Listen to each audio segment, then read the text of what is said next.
아멘. 성도 여러분, 일의 과정에서 시간적으로나 순서상 맨 앞에 놓여 있는 것을 처음이라고 합니다. 처음. 자, 이 처음이 얼마나 중요한지 여러분 우리 한번 생각해 보시기 바랍니다. 첫 발을 어디로 향하느냐? 첫 인생 계획을 어떻게 구성하느냐? 첫 말이 어떤 의도를 하고 있느냐? 그리고 첫 인상이 어떻게 심어주느냐에 따라서 그 이후의 삶이 좌우되는 것을 보게 됩니다. 첫 시작, 첫 생각, 첫 행동. 자, 그러니까 이것들을 어떻게 행하느냐에 따라서 성공과 실패가 나누어진다는 거죠. 신앙생활도 마찬가지입니다. 성숙한 신앙으로 성장하느냐 아니면 미성숙한 상태에서 성장하지 못하는, 즉 명목상 모양만 교인으로 신앙생활 할 것인가 하는 것은요, 이 처음이 얼마나 중요한 것인가를 말해주고 있다는 것입니다. 한번 예를 들어볼까요? 자, 우리가 잠에 깨어서 아침이 되잖아요. 잠을 깨어서 하루의 시작을 어떤 생각을 품고 무엇으로 시작하는가, 이건 굉장히 중요합니다. 제가 전에도 말씀을 드렸지만 저는 딱 아침에 일어나면 먼저 뭐합니까? 하나님 감사합니다. 이 말로 시작을 해요. 간밤에도 하나님 지켜주시고 인도해 주셔서 우리 하나님은 졸지도 아니하시고 주무시지도 아니하시고 우리를 지켜 보호해 주신다고 그랬잖아요. 간밤에 지켜주셔서 이렇게 다시금 새 생명을 얻어서 살아갈 수 있게 해주시니 얼마나 감사해요. 그래서 하나님 감사합니다. 자, 하나님 앞에 기도함으로 시작을 해요. 습관을 들이는 것이 얼마나 중요한지 몰라요. 여러분은 눈에 일단 잠에서 깨어나면 어떻게 합니까?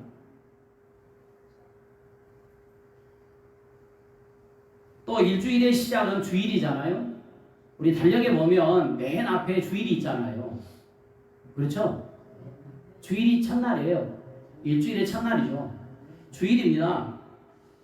모든 그리스도인들이 주일을 거룩하고 복된 날이며 하나님 앞에 예배드려서 섬김으로 시작하는 날이라고 이렇게 생각하고 한 주간을 시작한다면 하나님께서 앞서 그 길을 인도하시는 줄로 믿습니다.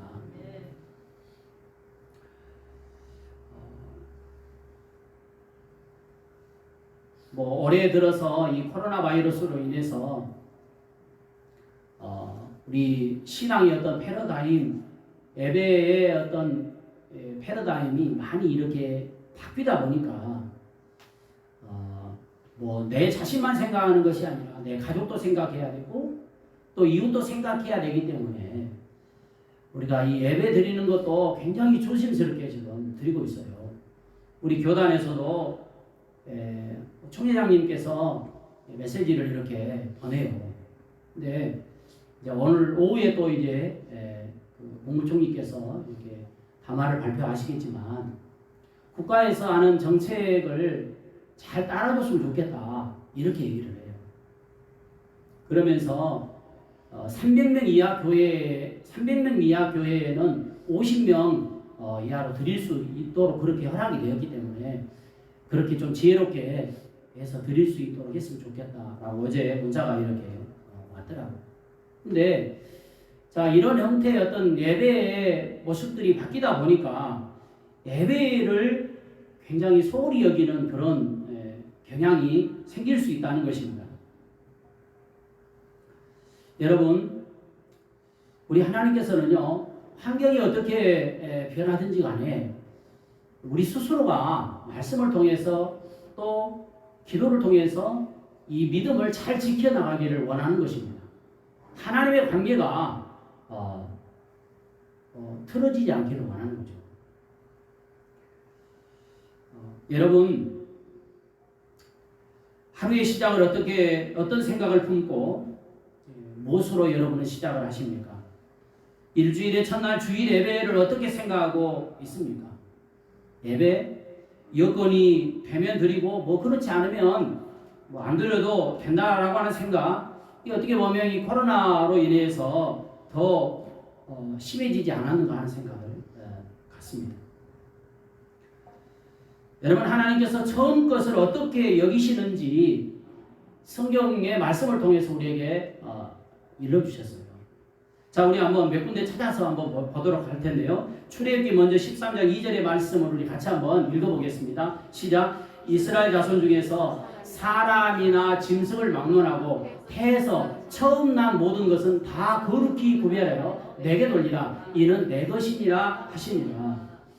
자, 처음 난 것은 다 거룩하게 구별해 하나님 앞에 돌리라고 지금 말씀을 해요. 왜죠? 처음 난 것은 왜 그렇죠? 하나님의 것이라는 거예요. 자, 믿음이 없는 사람은 이걸 인정할 수가 없죠. 그러나 우리 하나님을 믿는 사람들은 이걸 인정하는 믿음을 가져야 된다는 거예요. 모든 것이 하나님께로부터 왔습니다. 하나님으로부터 주어지지 않는 것이 없어요. 우리의 생명도 하나님으로부터 주어졌습니다. 모든 근원이 하나님께로부터 있다는 거예요. 이게 우리 믿음의 사람들이 고백하는 신앙 고백이에요. 고린도후서 5장 18절의 말씀에 보면 이런 말씀이 있습니다. 모든 것이 하나님께로서 났느니, 이렇게 말씀해요. 모든 것이 하나님께로 났다는 거예요.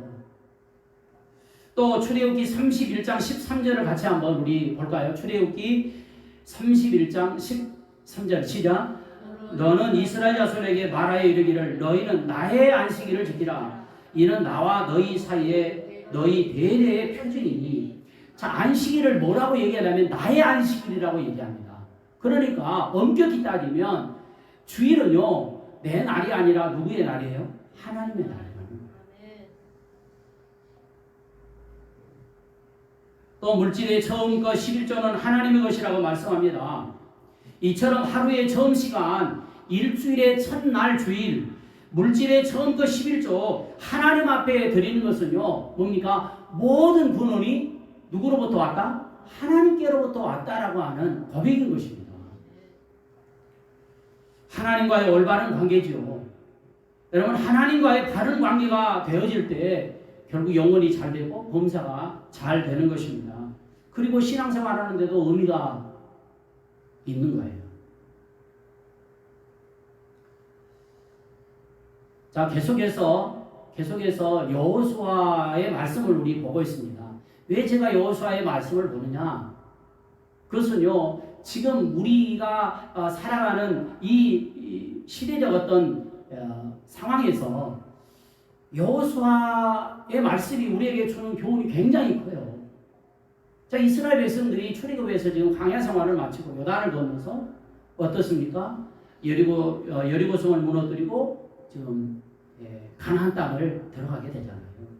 그런 상황이 오늘 우리에게 있어서 얼마나 중요한 교훈을 주고 있는지 모릅니다.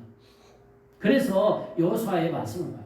제가 요즘 다음 설교를 어떻게 할 것인가, 이것을 기도하면서 생각을 하는데, 우리가 좀 철로 역정에 관한 어떤 말씀을 좀 보면서 이 말씀을 좀 나눴으면 좋겠다라고 생각을 하고 책도 좀 구입해가지고 지금 보고 있습니다.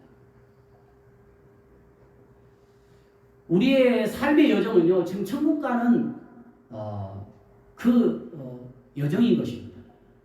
그러니까 그 여정 속에 어려움도 있고 또 기쁨도 있고 즐거움도 있어요. 이런 어떤 일들을 어떻게 우리가 받아들이고 어떻게 헤쳐나갈 수 있는가라고 하는 것은 굉장히 중요한 그런 삶의 모습이라고 생각을 합니다. 이스라엘 백성들 자, 한번 생각해 보십시오. 노예 생활을 430년 동안 했습니다. 애굽에서 노예 생활을 430년 동안 여러분 한번 생각해 보세요. 사람 대접 받았겠어요? 노예는요, 우리가 쉽게 표현하면 노예는 뭡니까? 주인이 시키는 대로 하는 사람이잖아요. 그리고 그 당시에는요, 주인이 생명까지 거둘 수 있었어요. 그냥 마음대로 죽여버려도 상관이 없는 그런 시대였어요. 근데 여러분 한번 보세요. 내 대에만 그렇게 살았다면 좋은데 430년 동안 아니 아들도 그러고 손자도 그러고 계속해서 그렇게 노예 430년 동안 살았다고 한번 생각해 보세요. 그런데 하나님께서 그 430년의 노예 생활을 청산하고 출애굽하기 위해서 이제 이스라엘 백성들이 40년 동안 또 어디에서 생활합니까? 광야에서 생활을 하고 이 광야 생활을 마치고 하나님의 은혜로 이제 요단강을 건너서 젖과 꿀이 흐르는 약속의 땅 가나안에 지금 첫 발을 내딛었습니다. 여러분 얼마나 감격스러웠을까요? 응? 지난 날을 돌이켜보면 이게 기가 막힌 일이에요. 이게 진짜 어려움 속에서 살다가 하나님께서 수백 년 전에 약속했던 그 약속을 이루어 주셨으니까 얼마나 감격스럽겠어요. 우리가 일제 해방됐을 때 그 감격은 우리 체험하신 분도 있지만 체험하지 못한 분들은 그거 모르잖아요.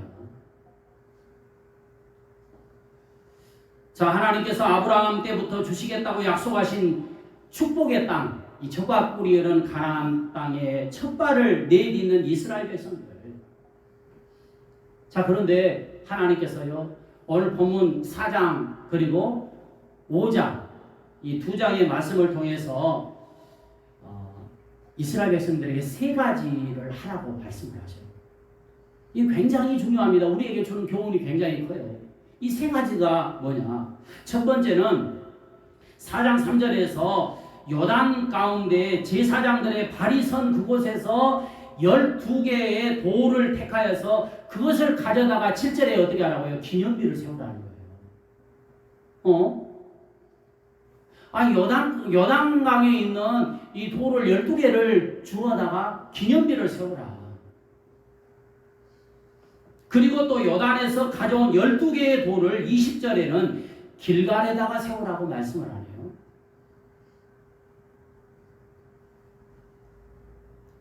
자, 기념비를 세우라는 게 첫 번째였습니다. 두 번째는 무엇입니까? 두 번째는 5장 1절로 9절에서 이스라엘 자손들에게 뭐라고 하냐면 너희들 여리고성을 점령하기 전에 모두가 할례를 행해라. 이렇게 말씀해요. 세 번째는 5장 10절로 12절에서 유월절을 지키라고 말씀합니다. 자, 하나님은 이스라엘 백성들에게 요단강을 건너서 이제 여리고성을 점령하기 전에 이 세 가지를 왜 하라고 말씀하셨을까요? 저는 오늘 본문의 말씀을 통해서 이스라엘 백성들의 약속한 축복의 땅에 첫 발을 딛고 자, 여리고성을 점령하기 전에 하나님께서 하라고 말씀한 이 세 가지 의미가 무엇이며 또 오늘 우리에게 주는 교훈 그리고 의미가 무엇인지 살펴보면서 함께 은혜를 나누고자 합니다. 자, 첫 번째는 기념비를 세우라는 거예요. 기념비를. 자, 하나님께서 이스라엘 백성들에게 요단을 건너 길갈에 진을 치자 첫 번째 지시한 것이 뭡니까? 요단강을 건너올 때 그 강가에서 가지고 온 12개의 돌을 가지고 기념비를 세워라. 여러분 왜 하나님께서 이스라엘 백성들에게 12개의 돌을 가지고 기념비를 세우라고 말씀하셨을까요?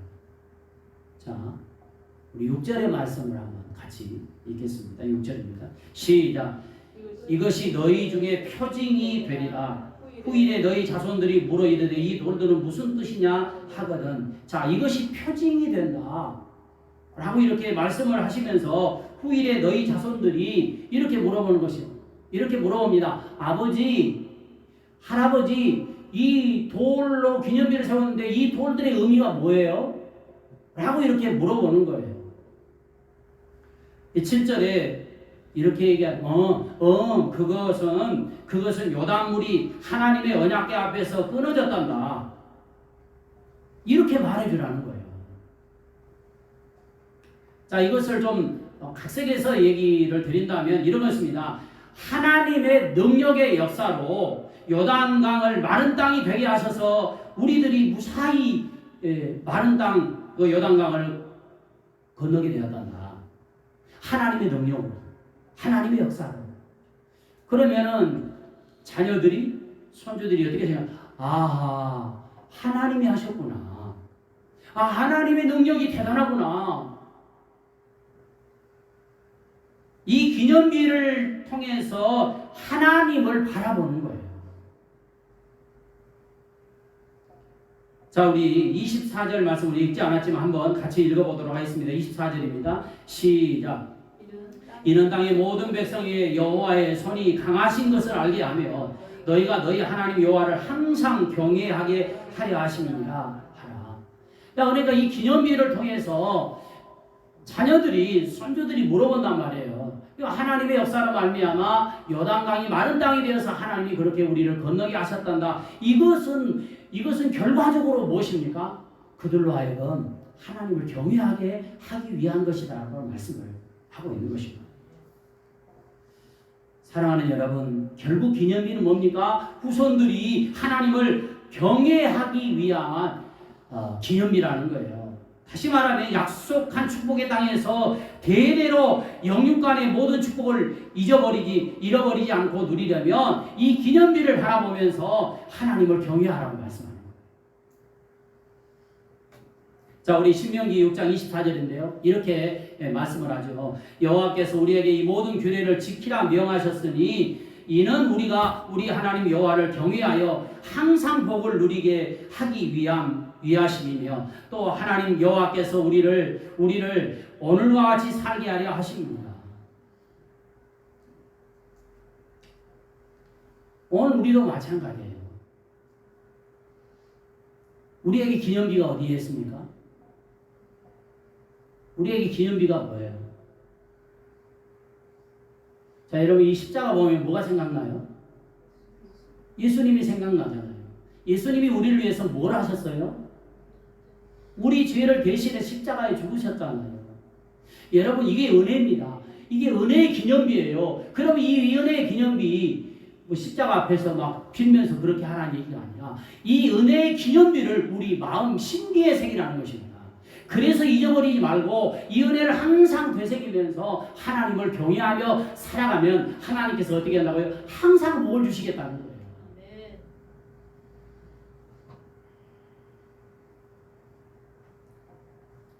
사랑하는 여러분, 하나님의 은혜가 얼마나 큽니까? 은혜 아니면 우리 부목사님도 찬양했잖아요. 은혜로 우리 사랑하는 사람들이에요. 은혜 아니면 사랑할 수가 없는 사람들입니다.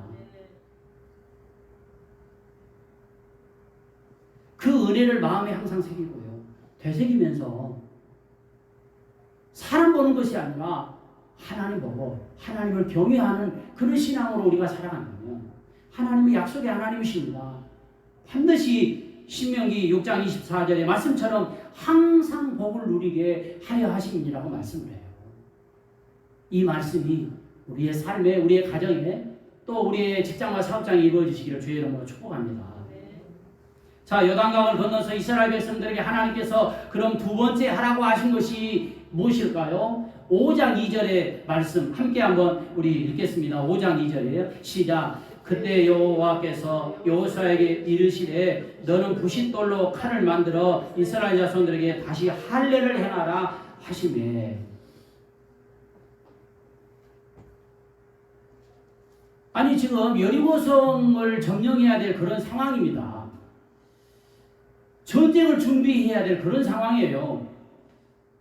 비록 홍해와 요단강을 건너서 기적을 체험하고 아모리인의 두 왕을 물리쳐 이겼고 가나안의 모든 왕들이 두려워하고 있었지만 그래도 지금 전쟁 중입니다. 전쟁 중이에요. 한순간의 실수로 온 백성이 전멸 위기에 처할 수도 있습니다. 그럼에도 불구하고 하나님은 뭐라고 하냐면 남자들에게 할례를 행하라는 거예요. 여자들은 잘 모를 거예요. 지금 뭐 또 의학이 이렇게 많이 발달해서 할례를 받으면요 남자가 잘 움직일 수가 없어요. 뭐 우리 애들도 며칠 동안 이렇게 병원에 뭐 한 3, 4일은 입원해 있어야 되거든요. 근데 지금은 여러분 마취를 해가지고 할례를 행하잖아요. 그때 당시에 마취를 했을까요? 아니 부싯돌을 아니 돌을 칼로 만들어가지고 그렇게 하라 했으면 얼마나 아팠겠어요. 자 그러면 이 사실을 가나안의 족속들이 알면 어떻게 되겠어요? 아 이거 기회를 이때다 싶어가지고 하나같이 막 이스라엘 백성들을 이렇게 치러 오면 어떻게 막을 수 있겠습니까? 그럼에도 불구하고 하나님은요 이스라엘 남자들에게 할례를 행하라는 거예요. 이런 명령을 그들은 어떻게 받아들입니까? 아이고 하나님 우리가 지금 이 상황에서 할례를 하면은 아니 적군들이 와서 우리를 치면 우리는 어떻게 하라는 얘기입니까? 이렇게 했나요? 그렇지 않았어요. 자 3절 한번 보십시오. 5장 3절입니다. 같이 한번 읽겠습니다. 시작. 여호수아가 부싯돌로 칼을 만들어 할례 산에서 이스라엘 자손에게 할례를 행하니라. 안 된다고 얘기하지 않았어요. 부정적으로 받아들이지 않았어요. 어떻게 합니까? 그 하나님의 말씀에 그대로 순종하는 것을 보게 됩니다. 뭐 하나님 왜 하필이면 전쟁 중에 할례를 행해야 됩니까? 이렇게 말할 수도 있잖아요. 그런데 그렇지 않았다는 거예요. 여러분 우리가요 살면서 이유가 많으면요 반드시 그 문제가 있는 것입니다. 자, 그 이유가 4절 이하에 기록되어 있습니다. 4절 이하에. 자, 우리 한번 4절만 한번 보겠습니다. 시작. 여호수아가 할례를 시행한 까닭은 그것이니 애굽에서 나온 모든 백성 중 남자 곧 모든 군사는 애굽에서 나온 후 광야길에서 죽었는데 자, 쭉 이제 읽어보면 이하에 그렇습니다. 자, 이스라엘 백성들이요 출애굽 이후에 15일이면 건너갈 수 있는 길을 40년 동안 방황했거든. 40년 동안 광야에서 방황을 했거든. 이유가 무엇입니까? 하나님의 말씀에 순종하지 않았기 때문에. 하나님의 말씀에 순종하지 않는 것을 보면 하나님을 믿지 않는 것과 같은 것입니다. 그런데 오늘은요 두말하지 않고 그대로 순종하는 것을 보게 돼요. 자, 그리고 중요한 것은 뭐냐면 40년 동안 방황하면서 한 번도 남자들은 할례를 받지 않았어요. 자, 이스라엘 민족은요 딱 남자가 태어나면 8일 만에 할례를 받았어요. 아기가 뭘 알겠어요. 8일 만에 받았다는 거예요. 이게 어떻게 보면 정해져 있었어요. 그런데 40년 동안 한 번도 할례를 받지 않았다는 거예요. 여러분 할례라는 것이 무엇입니까? 할례는요 왜 이스라엘 백성들에게 하나님이 할례를 행하라 하시냐? 하나님께서 아브라함과 언약을 맺고 그와 그의 자손이 하나님의 언약의 백성 되었다라는 증거 표로 바로 이 할례를 받았어요. 표시 그럽니다. 표시. 너는 하나님의 백성이야 라고 하는 표시. 요즘으로 말하면 세례를 받고 하나님의 백성이 되었다는 의식입니다. 할례식은 이제 가나안 땅에 들어가서 살 텐데 구별의식, 선민의식을 가지고 살라고 하는 거예요. 이 할례로 말미암아 어떤 결과가 이루어졌는가를 말씀해 주는데요. 9절에 한번 말씀을 볼까요? 9절입니다. 5장 9절 시작. 여호와께서 여호수아에게 이르시되 내가 오늘 애굽의 수치를 너희에게서 떠나가게 하였다 하셨으므로 그곳 이름을 오늘날까지 길갈이라 하였다. 자, 애굽의 수치를 다 제하여 버렸다는 것입니다. 애굽에서 종살이하던 과거의 신분이 다 이제는 없어지고 진정한 언약의 백성 자유민이 되었다라고 하는 것입니다. 이스라엘 백성이 40년 동안 약속의 땅에 들어가지 못하여 애굽인들에게 조롱과 비난을 받았는데 그 수치가 다 이걸로 인해서 없어졌다는 거예요. 자, 여러분 이 이름을 뭐라고 했다고요? 길갈이라고 했다고 했잖아요. 이 길갈이라고 하는 뜻이 뭐냐면 한번 따라할까요? 부르다, 옮기다. 그러니까 이 말이 뭐냐면 모든 조롱과 비난을 다 굴러가게 했다는 것입니다. 다 사라지겠다는 거예요. 사랑하는 여러분, 우리의 삶 가운데 모든 어려움이 길갈이 되시기를 축복합니다. 굴러가 버려야 돼요. 염려 의심도 다 굴러가 버리시길 바랍니다.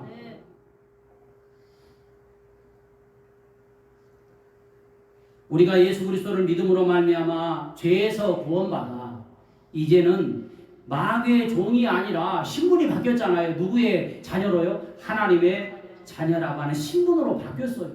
여러분 이 신분 변화는요 굉장히 우리에게 얼마나 큰 은혜와 축복인지 모릅니다. 마귀의 종이었다니까요. 이스라엘 백성들이 애굽에 43년 동안 종살이 했던 것과 마찬가지로 자유민이 됐잖아요. 이제는요. 그리고 우리가 하나님의 자녀가 되었어요. 그러므로 하나님은 우리가 언약 백성답게 선민의식을 가지고 이제는 살아가라고 말씀하는 거예요.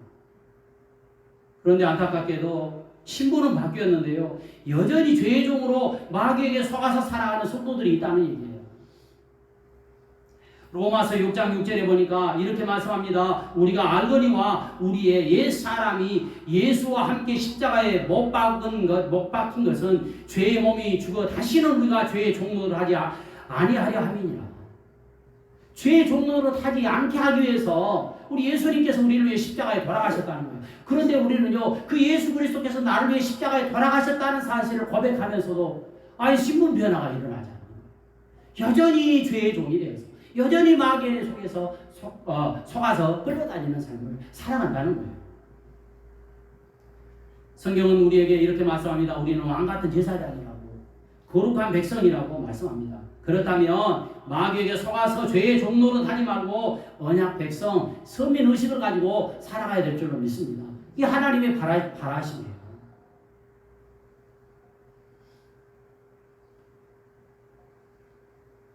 자, 이스라엘 백성들에게 할례를 행하라. 이건 구별된 것입니다. 선민의식, 하나님의 백성이라는 증거예요.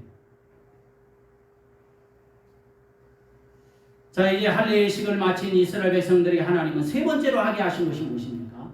자, 5장 10절로 11절에 보니까 뭐라고 말씀합니까? 유월절을 지키라고 말씀해요. 유월절. 자, 이스라엘 백성들의 유월절은 그 어떤 절기보다도 감격스러운 절기였습니다. 이스라엘 백성들 430년 동안 애굽에서 종살이하며 수대 1위까지 인간 이하의 삶을 살았어요. 그런 백성들 애굽에서 탈출하기 전날 밤에 하나님께서 애굽 땅에 있는 모든 처음 난 것은 왕 위에 앉아있는 바로의 장자로부터 맷돌 뒤에 있는 몸종의 장자와 모든 가축의 처음 난 것까지 죽이는 재앙을 내렸어요. 그런 대신 어떻게 말합니다? 너희들 어린 양을 잡아가지고 그 피를 문설주 좌우임방에 발라라. 그러면 죽음의 사자가 딱 지나가다가 이 집은 지금 어린 양의 피가 발라졌네 하고 그냥 넘어갔다는 거예요. 이게 유월절입니다. 그런데 피가 발라지지 않는 집은 다 들어가서요. 사람이든 짐승이든 모든 처음난 것은 다 죽여버렸어요. 자, 애굽 땅에는 곡소리가 끊이지 않았습니다. 그런데 이스라엘 백성들의 가정에는요. 한 가정도 죽지 않았어요. 그러니까 이 날은요, 어떤 날입니까? 400년 동안 종살이를 종지부짓는 날이었어요. 이스라엘 민족이 해방된 날이었습니다. 신약 성경에는요, 그 유월절 어린 양이 바로 예수 그리스도라고 얘기하고 있습니다. 여러분, 예수 그리스도의 피로 말미암아 우리는 죄사함을 받았어요. 예수 그리스도의 피로 말미암아 여러분, 우리는 어떻게 됐습니까? 실제적으로 사망에서 생명으로 옮겨졌는 줄로 믿습니다. 저주에서 축복으로 바뀌었고요. 죄의 종에서 자유의 몸으로 거듭나서 이제는 하나님의 자녀로 살고 있는 거예요. 이 모든 것을 한마디로 얘기하면요. 지금 뭡니까? 이 유월절은요. 하나님의 은혜라고밖에 얘기할 수 없는 것입니다. 이제 이스라엘 백성들 유월절을 지키고 무엇을 먹었다고 말씀을 합니까? 11절의 말씀을 한번 보시기 바랍니다. 11절은 이렇게 합니다. 6월절 이튿날에 그 땅의 소산물을 먹되 그날에 무교병과 볶은 곡식을 먹었더라. 자, 지금 이스라엘 백성들이요, 가나안 땅에 들어가서 이제 세 가지를 다 행했잖아요. 그리고 11절에서 그 땅의 소산물을 먹었다고 얘기합니다. 자, 지금 가나안 땅에 이미 가나안 족속들이 심어놓은 보리수확을 이스라엘 백성들이 거두어서 햇곡식으로 먹었다는 거예요. 자, 자신들이 하는 일이 뭐 있습니까? 이 곡식을 위해서 자신들이 했어요? 아무것도 안 했어요. 아무것도 안 했습니다. 그렇기 때문에 이 역시도 하나님의 은혜인 것입니다. 과거 40년 동안 광야에서 만나를 먹는 것도 하나님의 은혜였습니다. 그러나 지금 가나안 땅에 들어가서 이제까지 40년 동안 먹었던 만나가 그쳤지만 하나님께서는요, 미리 준비해 놓고 그들로 하여금 그 땅의 소산물을 먹게 했다는 것입니다. 이것은 무엇을 얘기합니까? 하나님은 지속적인 은혜를 베풀어 주신다는 것입니다. 그리고 이렇게 이스라엘 백성들이 6월절을 지키고 나갈 때 어떤 일이 벌어졌습니까? 13절의 말씀에 보니까, 자, 우리 같이 한번 읽어볼까요? 5장 13절이에요. 시작. 여호수아가 여리고에 가까이 이르렀을 때 눈을 들어본즉 한 사람의 칼을 빼어 손에 들고 마주 서 있는지라. 여호수아가 나아가서 그들에게 묻되 너는 우리를 위하느냐 우리의 적들을 위하느냐 하니. 자, 여러분, 하나님께서는요, 이스라엘 백성들에게 세 가지를 하라 하셨잖아요. 이 세 가지를 다 마치고 나니까 하나님이 은혜 위에 은혜를 베풀어 주셨어요. 만나도 그쳤지만 먹을 것을 미리 예배해 놓으셨잖아요. 여러분, 우리 하나님은요, 우리의 삶 가운데 부족함이 없는 풍성함으로 채워주시는 하나님인 줄 믿습니다. 미리 예비하신 하나님이에요. 너희는 내일 일을 염려하지 말아라. 하나님이 말씀하셨잖아요. 내일 뭘 먹을까? 이런 염려하지 말라는 거예요.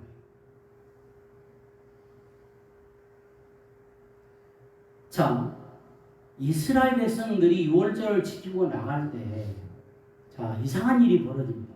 여호수아가 가나안 정복의 첫 관문인 여리고를 정복하기 위해서 지금 이스라엘 군대를 이끌고 여리고에 가까이 왔을 때 갑자기 한 사람이 칼을 빼어들고 지금 앞에 서 있는 것입니다.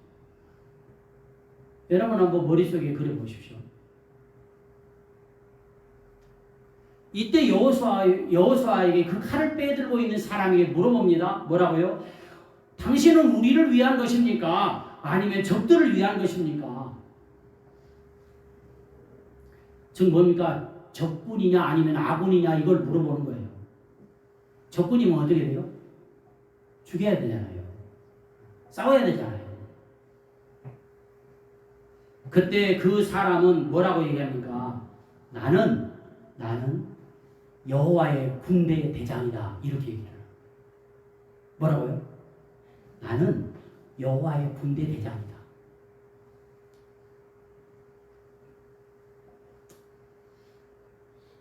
이것은 여호와의 사자와 동일한 말입니다. 이 신학자들은요, 구약에 나타나신 예수 그리스도로 이것을 해석을 해요.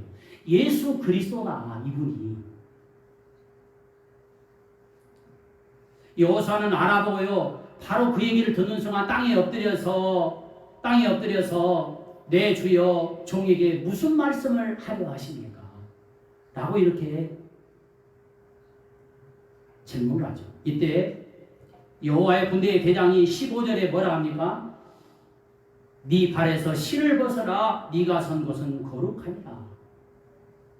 그러자 여호수아는 거룩하신 하나님의 임재 앞에서 순종하여 실을 벗습니다. 자, 이 사건은 무엇을 우리에게 보여주고 있습니까? 무엇을 우리에게 교훈합니까?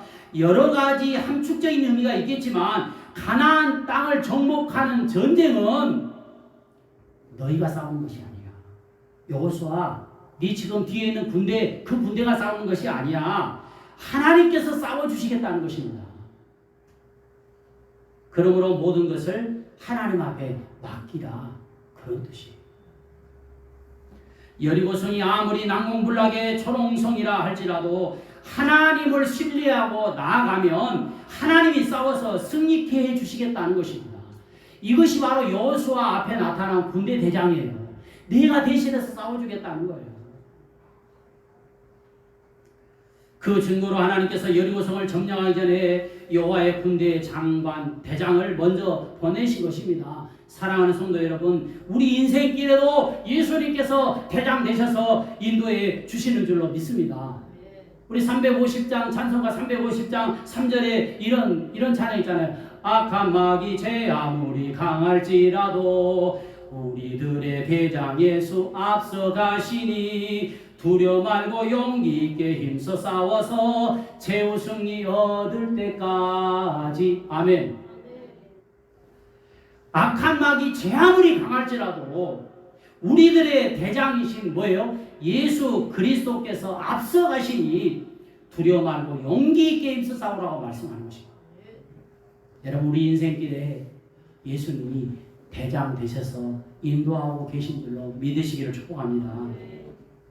바울은 고린도전서 15장 10절에서 이렇게 고백합니다. 나의 나된 것은 하나님의 은혜로 된 것이니 내게 주신 그의 은혜가 헛되지 아니하여 내가 모든 사도보다 더 많이 수고하였으나 내가 한 것이 아니요 오직 나와 함께 하신 하나님의 은혜로다. 이렇게.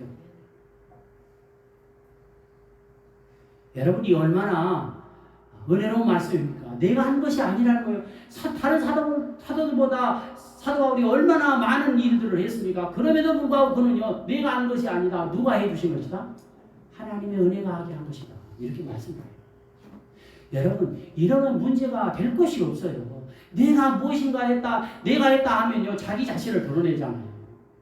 근데 사도 바울은 그렇지 않았어요. 모든 것을 하나님 앞에 하나님이 하셨다고 얘기하는 것입니다.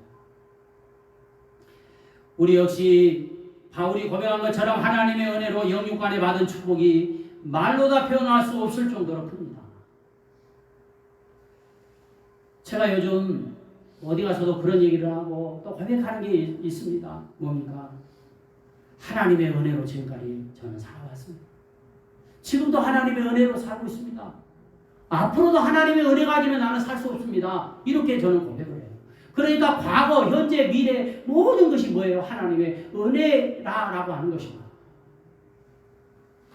성도 여러분, 설교를 시작하면서 드렸듯이 처음이라는 것이 얼마나 중요한가 누구나 잘 알고 있습니다. 문제는 그것을 어떻게 실행하느냐, 어떻게 하느냐, 하지 않느냐에 따라서 성공과 실패가 나눠질 수 있다는 것입니다. 신앙생활도 성숙한 신앙으로 성장하여 하나님을 기쁘시게 하느냐, 아니면 미성숙한 상태에서 성장하지 못하는 명목상 모양만 교인으로 신앙생활 할 것이냐, 이건 너무나도 중요합니다. 그러므로 하나님과 바른 관계 속에서 하나님께서 주신 축복의 은혜 지속적으로 유지하면서 살기 위해서는 오늘 이 세 가지를 꼭 기억해서 마음에 새길 수 있기를 바랍니다. 뭡니까? 기념비를 세우라는 거. 기념비. 우리 마음의 신비, 이 신비에다가 은혜의 기념비를 늘 세우고 살아가는 거. 그리고 하나님을 경외하라는 것입니다. 두 번째는 할례를 행하라는 말씀입니다. 다시 말하면 현재는 세상의 보탐에 살아가지만 세상 사람들이 사는 방식을 따르지 않고 이제는 언약 백성 선민 의식을 가지고 살아야 된다라고 하는 거예요. 마지막으로 6월절을 지키라는 것입니다. 우리는 예수 그리스도를 믿음으로 마귀 죄로부터 해방되어서 구원의 은혜를 받았습니다. 그렇다면 지금도 은혜 없이는 살 수가 없습니다. 그리고 천국 가서 주님 앞에 서는 그날까지 하나님의 은혜를 지속적으로 받으며 살아야 됩니다. 여러분, 하나님의 은혜가 임하면요, 내일 일을 염려하지 않습니다. 하나님은요, 우리의 앞날을 미리 준비해 놓으신 줄로 믿습니다. 그리고 우리 앞서서 인도하심으로 말미암아 우리를 승리하게 하시는 하나님 줄로 믿습니다. 이 은혜가 우리 모두 함께 하시기를 주님의 이름으로 축복합니다. 기도하겠습니다. 살아계신 하나님 아버지,